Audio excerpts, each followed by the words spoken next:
Hello team and welcome to another ATP Geopolitics video with myself, Jonathan MSP. This is Ukraine War News Update for the 5th of October 2023.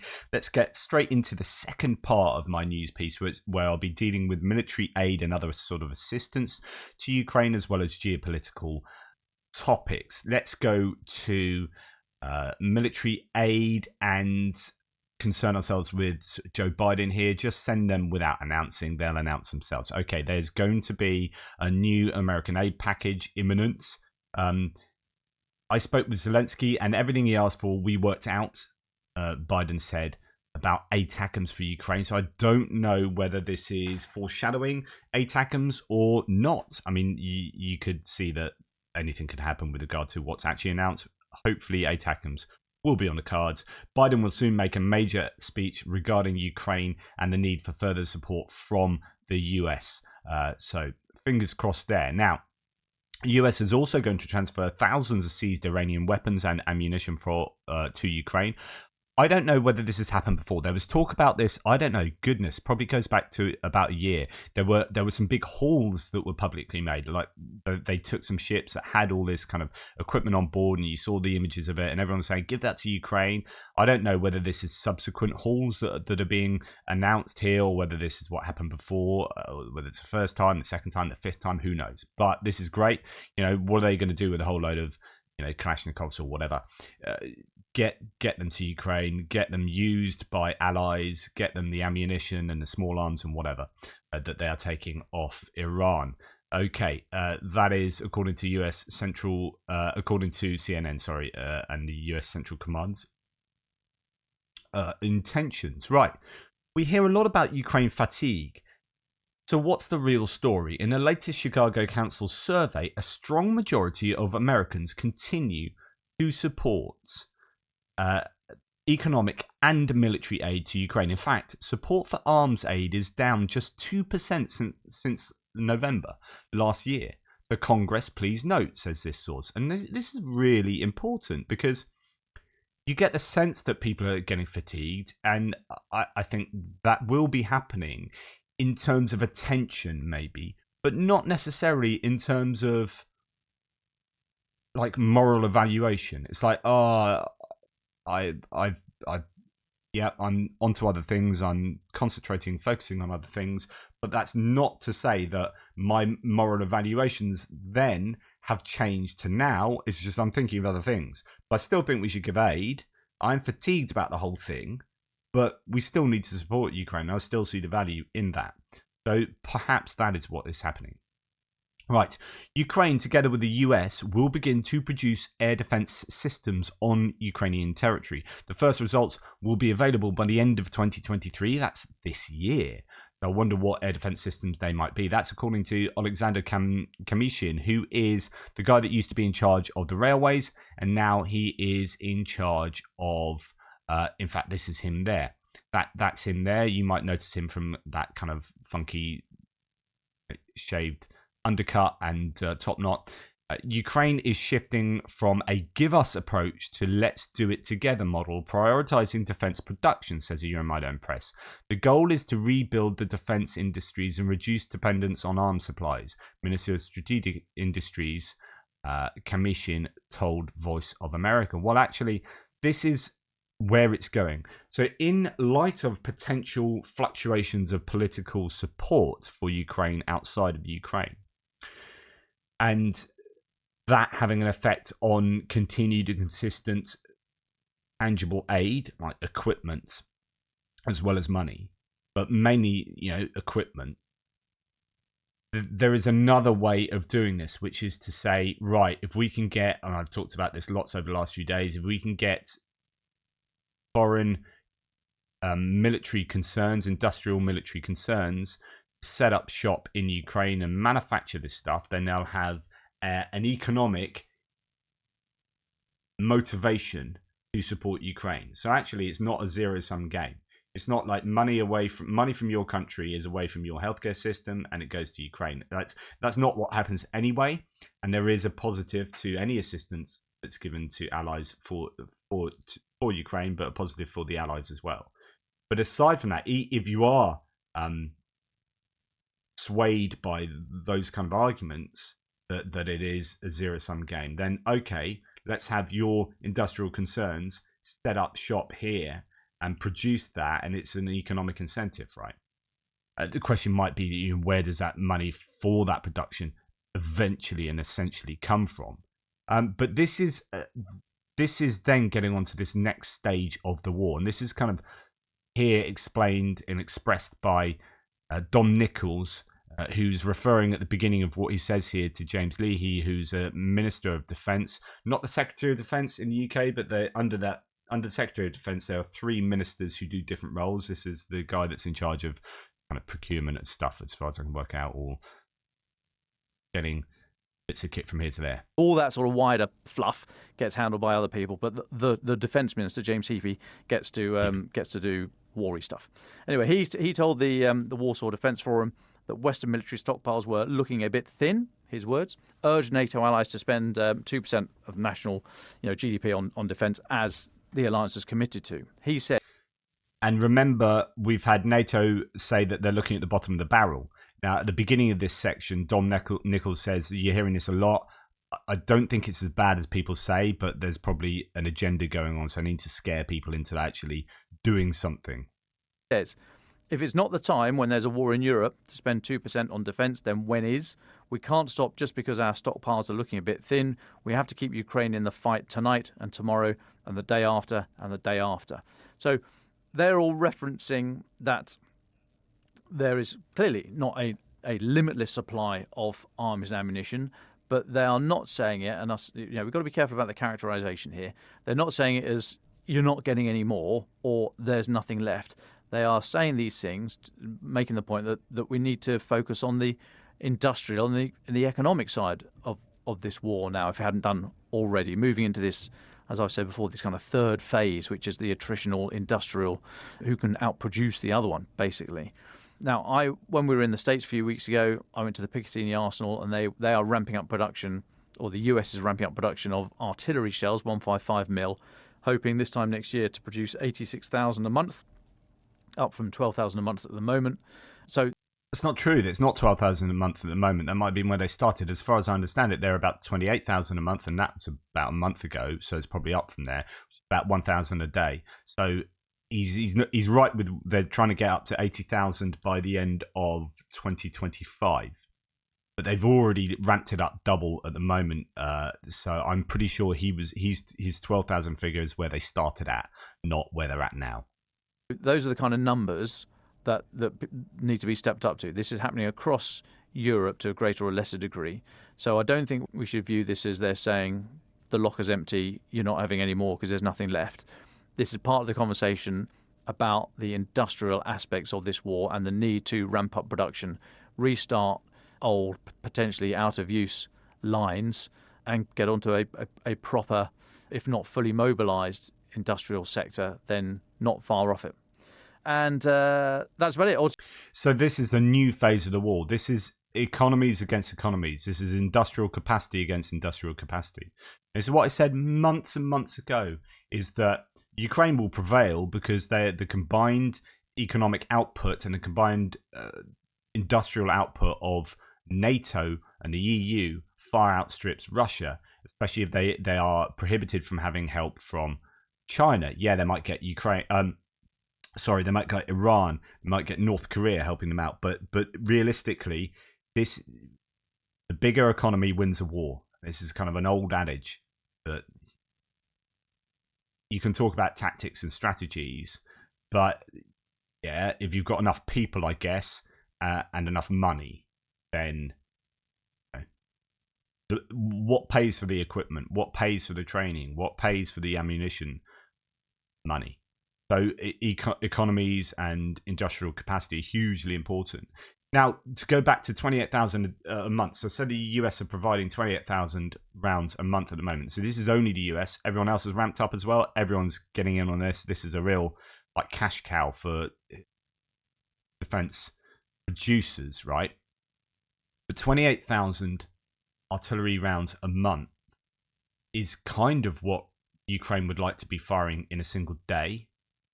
I mean, they have gone up. They were around 3,000 to 6,000 a day That was before the counteroffensive. Then they stockpiled. So I'll be interested to know what they've been firing during the counteroffensive, because they have been using up their stockpiles. The Russians have been claiming that in certain places the Ukrainians are not concerned about how much artillery they are firing. But there are areas where the Ukrainians are using a lot of artillery. However, when you talk to people like Andrew Perpetua, who do the analysis on Sentinel satellite imagery of the shelling, the Russians always have greater density of shelling. So the Russians still use more than the Ukrainians, although in certain areas the Russians are low on shells. The Russians earlier in the war apparently were using 60,000 shells, firing 60,000 shells a day. So that's in one day. The Russians were firing more than the entire industrial output of the US presently in a month. Of course, at the time, the US were producing probably 14,000 a month. So, things have changed. Hopefully up to 80,000 a month, but that's the end of 2025. That would be great for a couple of days, right? But this is why the whole world needs to come together. You need South Korea, you need Australia, you need BAE Systems in the UK, you need European concerns, Bulgaria. All of these ammunition producers need to be coming together to give Ukraine enough that they can sustain a counteroffensive. The counteroffensive will only last as long as the ammunition and supplies they have, right? Now, if you have a consistent, sustainable provision of that, the tune of, I don't know, it'd be great if the Ukrainians could have 40,000 a day, then, and that goes on. That's no end to that. Then that would be good. Right, Germany may be Europe's biggest benefactor for Ukraine, says Tim White, but Chancellor Scholz is still refusing to hand over much-needed long-range Taurus missiles, according to Bild. So the Bild newspaper is saying that Scholz is not going to hand over. He's still not going to hand over Taurus. So this is kind of getting people's wick, a lot on people's wick. Here we have Tendar, who's a German source, saying, I've been withholding this very tweet because it was based primarily on my personal speculations, so bear that in mind, guys. It is about my assumption why Scholz is withholding the Taurus missile. That has changed today with the most recent news from the Bild. Let me explain. Basically, it's all about, as I'll just shortcut it, the TLDR is it's about Kerch Bridge. So the idea is that the Taurus is a better missile to hit the Kerch Bridge. The Scalp and the Storm Shadow in the variant that's being used, the export variant being used by Ukraine, they are unable to hit it with the range it has, right? So the idea is that Taurus can take out Kerch Bridge, but the Germans or Scholz is just too afraid of taking out the Kerch Bridge because it is the pride of Russia, and that would really, really rile Putin. This is kind of another red line argument. This spooks the German leadership because we know the bridge is not only a bridge but also a monument for Russia's pride, which I agree with, it is, and Putin's personal achievement. Yeah, this was a big thing for Putin. He was the first to drive across it. It was this big thing, the Kerch Bridge, connecting an illegal bridge, if you like, connecting an illegally annexed country to mainland Russia, an illegally annexed region, sorry. It is far more than only a military target. It is a symbol of the, as he says, this fascist Russia, and having it destroyed by a German-made missile would create a profound blow to in the information space. You can imagine the news headers in Russia and worldwide. It would be epic. So he reckons that Scholz and the SPD party are just too cowardly to do this, and he finds that shameful and so on and so forth. So that's his conclusion as to why Taurus is not being provided. It's just down to that one idea of the Kerch Bridge. There are other reasons, such as the compatibility argument.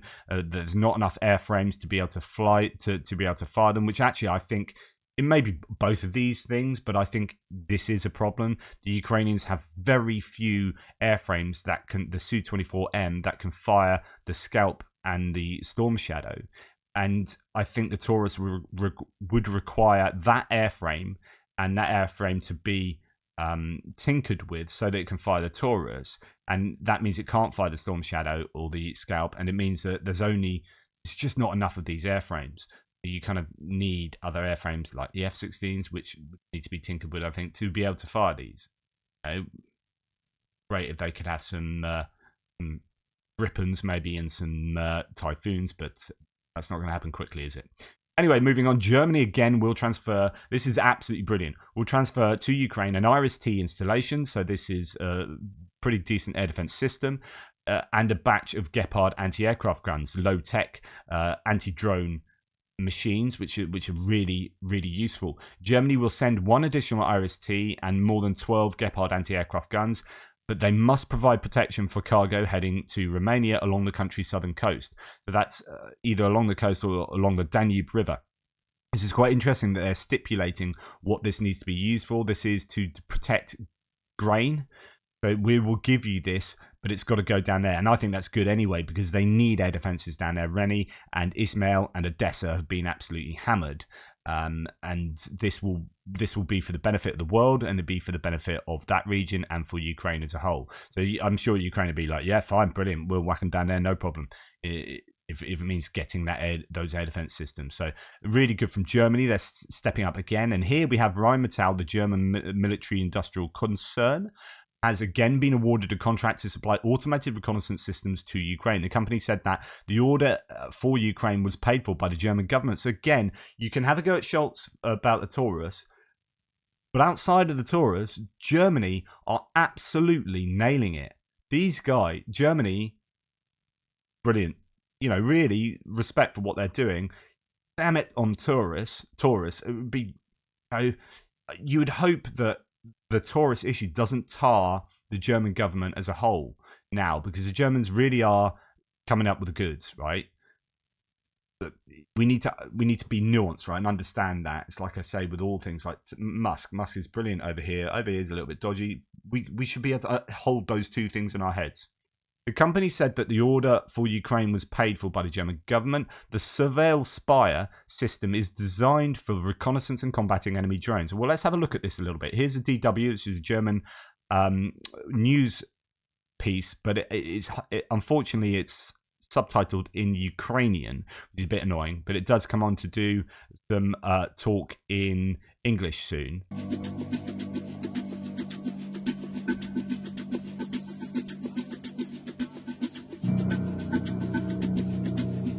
So independent solar panel power generation for the system. So you can. It's used for perimeter security. So to deploy it on the not on the front lines, but on the grey areas where you can see what's going on day and night, where you don't actually have possibility to fly drones. Ukrainian soldiers don't have to be next to the tower or next to the cameras. They can be away kilometers or even tens of kilometers.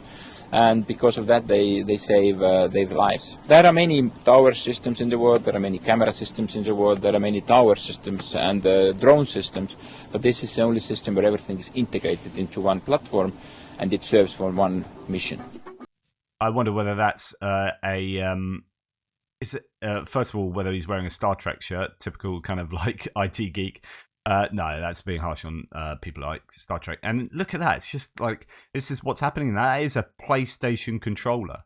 It's a genuine PlayStation controller by the looks of it. All compatible. But, this is what's happening now. We're starting to see tech which is using stuff like this. Like some of the Israeli tanks are now got their interface or their parts of the control mechanisms are gaming consoles. Because not only are they ergonomically and practically better, they're really useful systems that have been attuned to controlling stuff by the gaming industry, but actually young people coming to learn on this stuff intuitively know what to do and how to use it. So there's like a double win to that. So I thought that's an interesting thing to notice there. And here we have basically an advert for this system.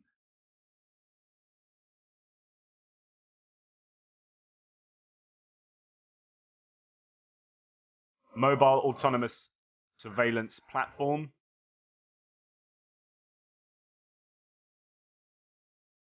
Highest lightweight mast with 30-kilometer detection range.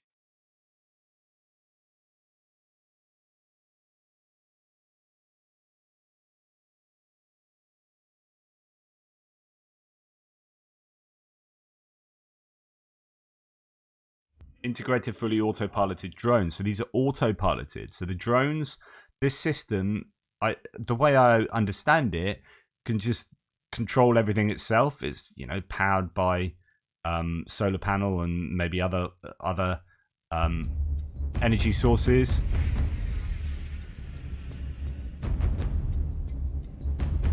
So the idea there is I assume, is you've got a wind farm and you'd like to protect the wind farm from being attacked by drones. So you just set up one of these systems and it protects a 30-kilometer sort of radius, and it has these kind of drone systems that I presume can then, I don't know whether it is just reconnaissance. So you'd then integrate it with some kind of anti-drone system. I doubt this does the defense itself, but this is more for the reconnaissance. It uses artificial intelligence. The Veilspire.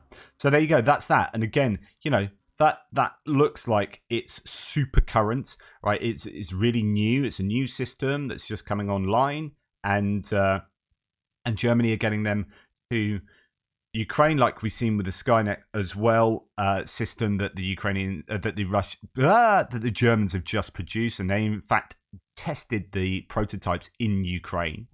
So Ukraine is at the forefront of a lot of very new tech. Right. No Report says Prime Minister Jonas Gahr Støre announced that the Norwegian government had outlined plans to increase the country's defense budget by $1.7 billion, and a portion of the funds allocated will assist Ukraine, which is really significant from Norway there. So yet again, this is another example where that looks like it's an image, but it's actually a newspaper article, and it's the image from the article. You don't know what the headline is. Why would you do that? I want to see that picture. I want to make it bigger, and it's actually a link. Oh, some of these decisions, honestly. Sergei Shoigu, well, that is an image, and if I click on that, look, it goes big. Right, anyway, Sergei Shoigu said that 38,000 volunteers have been recruited over the past month to take part in the war against Ukraine. How true that is, I don't know, but that's a claim that 38,000 have joined the Russian ranks in the last month. And that is, of course, really significant numbers of troops. President Zelensky's latest trip was kept under wraps. So this was for the geopolitical section, but actually, just hot off the press is an announcement on the back of this as military assistance announcement. So I'm putting that here. The latest trip was kept under wraps, so no one knew he was going there, and he suddenly turned up in Spain. So Ukraine's leader was in Spain this morning, in particular hoping for more defensive cooperation to protect the Black Sea. Well, what's happened? Zelensky reports that he and the Spanish Prime Minister Sanchez have discussed the new aid package to Ukraine, which includes additional air defense equipment, artillery and anti-drone systems, and energy equipment for the upcoming winter period. We can see that the focus is on air defense and anti-drones. That's a really big need for the Ukrainians at the moment, which is to say that's an implicit acceptance that, well, to be honest, if they were given anything now, it's not going to help the counteroffensive because the lead time between announcing this stuff and getting it. So if Spain says, oh yeah, we'll give you a bunch of X or Y, then that X or Y is not going to get there for months and months, and counteroffensive is over anyway. So all of the stuff that they're looking at getting, that Zelensky's looking at getting, will be beyond the counteroffensive. It will be about air defense and protecting the energy infrastructure over the winter, etc., etc. Okay, now on to geopolitical stuff. This is Michael Clark, who's a great analyst on Sky News. Important statements, he says. I think they are wrong, but modern Russian imperialism is no longer just an academic conceit. And this is not just Putin's war. The present Russian elites really will go on to create Catherine the Great's empire if we just step back from Ukraine. So this is in response to Dr. Ian Garner saying, this Pravda article sums up the recent mood in Russian media. Quote, the liberation of Novorossiya, so this is new Russia, is expected in 2024. So we're going to have, Ukraine in 2024.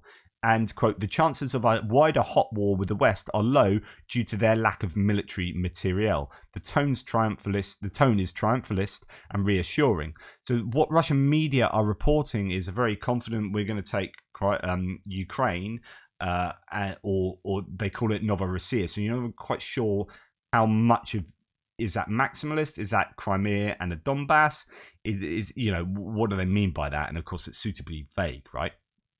But it's the idea that the Russian media are just very confident with their kind of imperialistic intentions.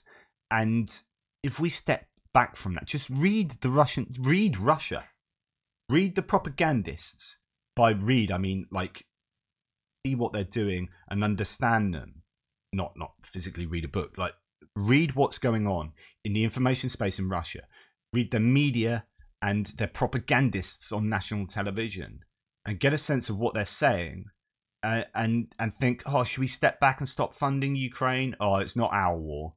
No, it is our war, because those intentions, they're telling you what their intentions are, and they're telling you what they think about the West, and that we're weak in supporting. Due to our low lack of military materiel, they're saying it. So be warned, guys. Be warned. Right, the Ukrainian ambassador is in dialogue with most US House Speaker candidates. So I reported yesterday on Kevin McCarthy being ousted as House Speaker by a combination of some rebel Republican congressmen, people like Matt Gaetz, who started it all off, in combination with Democratic votes as well, ousted Kevin McCarthy. And the problem is that this then endangers further aid to Ukraine by getting bills through the House. So who is going to be the next speaker? Because that's going to be super important as to how the House might approach, or how the Republicans in the House might approach aid packages tabled by the government. So there are a number of people who could replace Kevin McCarthy, ranging from pro-Ukraine to completely not pro-Ukraine.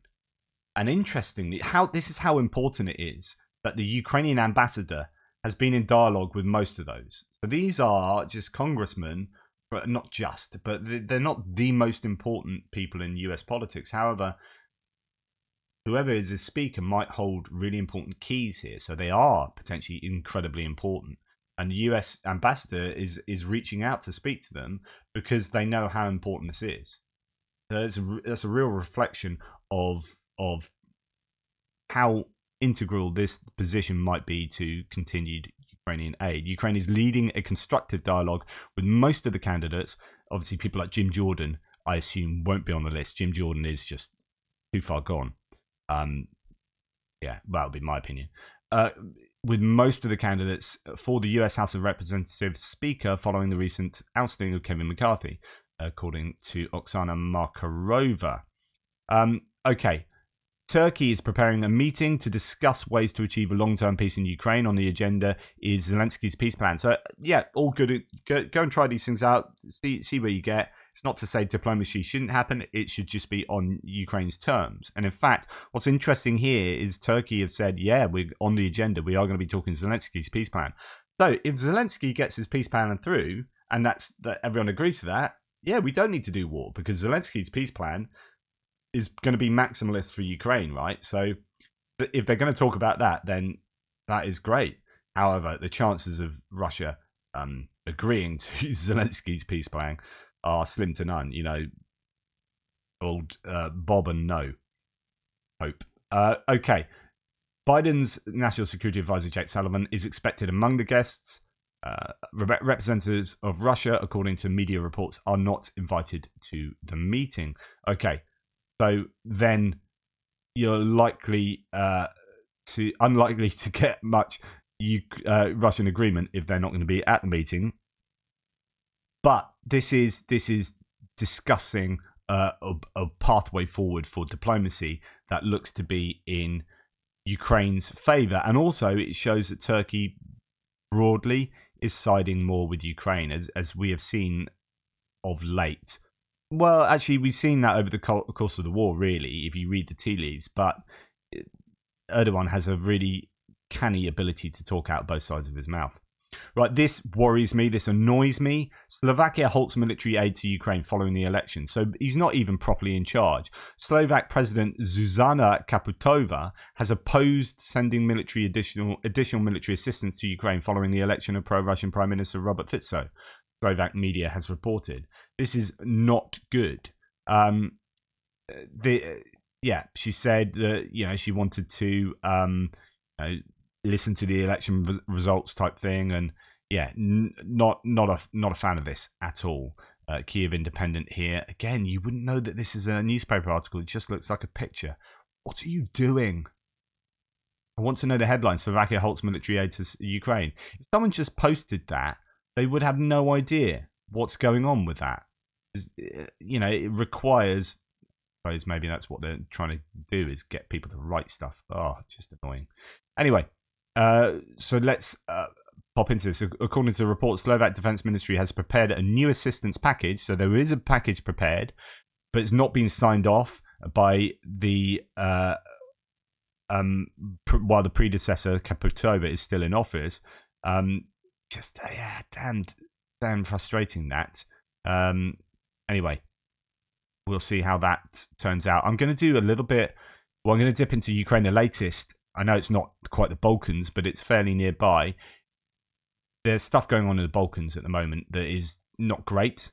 And Ukraine, the latest, had a really good segment on that 2 days ago that I'm going to dip into in one of my extras, because it's pretty worrying. There's a lot of disinformation going on. The Russians are apparently feeding the far right in the Balkans, and there's a huge surge in ultranationalism that is being directly fomented by Russia, and disinformation and campaigns and financial support and whatnot. So there was a really interesting analysis on that in the Telegraph's Ukraine the latest.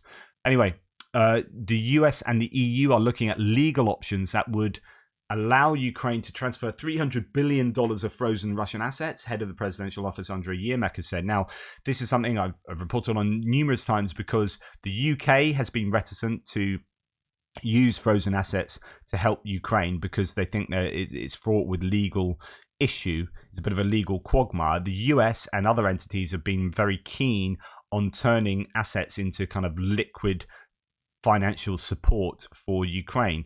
But there are, as the UK have said, it's difficult, and you don't want it to come back and bite you on the arse. And here, the US and the EU, and most of the assets that the US has frozen are in the EU. So this is an EU-US kind of collaboration here. They want to get $300 billion of assets and use that $300 billion to support Ukraine, because actually no one's going to really be, apart from Russian oligarchs and Russian entities, no one's going to be against that. Your GOP politicians, your Republican politicians in America, who are like, oh, we don't want to use money that we could use to pay for anti-immigration walls being built on the southern borders of the US, for example, if that's the kind of thing they're saying. They'll be like, well, yeah, Russian frozen assets is neither here nor there for them. Is no skin off their nose. So actually, yeah, go for it. So this is kind of like, if you like, free money. It's like taking Russian assets and giving those to Ukraine. Yeah, go for it. So this will be, I think, super popular if it could be achieved. Ukraine and Sweden have agreed to start negotiations on the conclusion of a bilateral agreement on security guarantees after the G7 Vilnius declaration. So the head of the Ministry of Foreign Affairs, Kuleba, has said so. Well done, Ukraine and Sweden, trying to get things moving there. Greece is ready to help Ukraine and provide an alternative route for grain transit through its northern ports of Thessalonica and Alexandroupolis. Drupolis. Come on, Pierce, sort out your words. Greece is a funny one. They have a really big international cargo fleet. They are very much a maritime nation with their fingers in a lot of cargo pies. They have been partially responsible, and by they, who do I mean? Who are the they? Greek ships have been involved in loopholes concerning Russian sanctions. But you've got a lot of Greek ships that are suddenly now Russian ships. You've got a lot of Greek ships that are involved in the shadow fleets that are transporting Russian oil or taking Russian oil and putting it onto another ship. So it's now no longer Russian oil, obviously. It's Greek oil or whatever. And then taking, so the Greeks are a bit of a problem in terms of what's going on in that regard. However, maybe it's a case of talking out both sides of their mouth. So yeah, we'd like to help the grain export because, of course, it's really useful for the world, obviously, in terms of food supplies. But hey, there's a lot of cargo money to be had there. So they would like to lubricate the cogs of the grain export industry. So they're offering to help there, which is great, and that's exactly right. It'd be nice if they helped in other areas, such as not providing shadow fleets for the Russian oil exports. Kathy Mirini writes about this with reference to the statement at the head of the Greek Foreign Ministry, Georgios Herapatridis. Quote, the developed plan envisages the transportation of products by rail through Romania and Bulgaria to Thessaloniki and Alexandroupoli, or Drupoulis, as it was before. Two spellings there. The message says. Anyway, it's been a long day already, hasn't it? Okay, coming on to the end here. So, soccer authority FIFA has announced that it has lifted Russia's ban from international football by allowing under-17 teams to take part in tournaments. The move follows a similar relaxation on Russian youth teams last week by European soccer body UEFA. So FIFA is a world body, UEFA is a European body. As like the FA in the UK, just the Football Association is the English body, and you have those different regional areas. Well, both the UEFA and FIFA have allowed the Russians to play under Football Union of Russia, where they're not allowed to have flags or the national anthem. Well, whoop-de-doo. This kind of annoys me. Well, this doesn't kind of annoy me. This annoys me because it's a bit like saying, right, we're dead against this. You've done something terrible, so we're going to stop you doing this in order that isn't so much a punishment. It should be a motivation for rehabilitation. You don't lift it until they've rehabilitated.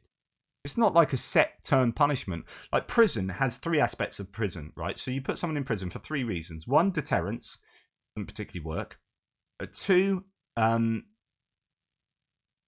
especially considering recidivism rates are so poor, which is like doing the crime again once you get out. So it's obviously not a great deterrence if you're going to do it again. So you've got deterrence, you've got retribution, which is, you deserve that. And that's kind of what it looks like this is being. Like, you deserve that, and then after a certain amount of time, you're like, but now we can't be bothered, so you're fine. It's like, okay. And then the other one is rehabilitation. So you put people in prison in the hope that they rehabilitate and you reintegrate them into society, and then they get better and they don't come back to the prison. And that's, you look at the Nordic prison, like Norwegian prisons have really low recidivism rates of about less than 30%.